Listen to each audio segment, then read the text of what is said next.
വളരെ നാളുകൾക്ക് ശേഷമാണ് മഞ്ജു വാര്യർ, ദിലീപ് എന്നിവർ ഒരു ചടങ്ങിൽ പങ്കെടുക്കുന്നത്.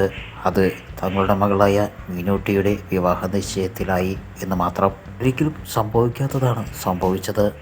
സുരേഷ് ഗോപിയുടെ മകനായ മാധവ് സുരേഷിൻ്റെയും മഞ്ജു ദിലീപ് ദമ്പതികളുടെ മകളായ മീനാക്ഷി ദിലീപിൻ്റെയും വിവാഹ നിശ്ചയം സുരേഷ് ഗോപിയുടെ വസതിയായ തിരുവനന്തപുരത്തെ ലക്ഷ്മിയിൽ വെച്ച് നടന്നു. സുരേഷ് ഗോപിയുടെ മൂത്ത മകളായ പാവനി സുരേഷിൻ്റെ വിവാഹം അടുത്തു തന്നെയുണ്ട്.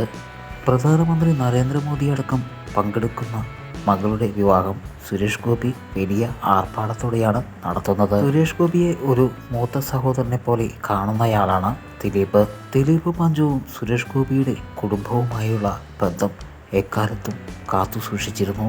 മീനാക്ഷിയും മാധവ് സുരേഷും കളിക്കൂട്ടുകാരായിരുന്നു. ലളിതമായ ചടങ്ങിൽ പങ്കെടുത്ത ഏക താരം മെഗാസ്റ്റാർ മമ്മൂട്ടി തന്നെയാണ്. മലയാളികളുടെ പ്രിയപ്പെട്ട താരങ്ങളുടെ മക്കളായ മാധവിൻ്റെയും മീനാക്ഷിയുടെയും വിവാഹ വാർത്ത കുറേ നാളുകളായി സോഷ്യൽ മീഡിയയിൽ സജീവമായിരുന്നു. അതുകൊണ്ട് തന്നെ ഇരുവരും തമ്മിലുള്ള വിവാഹത്തെ എല്ലാവരും വളരെ കൗതുകപൂർവ്വമാണ് നോക്കിക്കാണുന്നത്.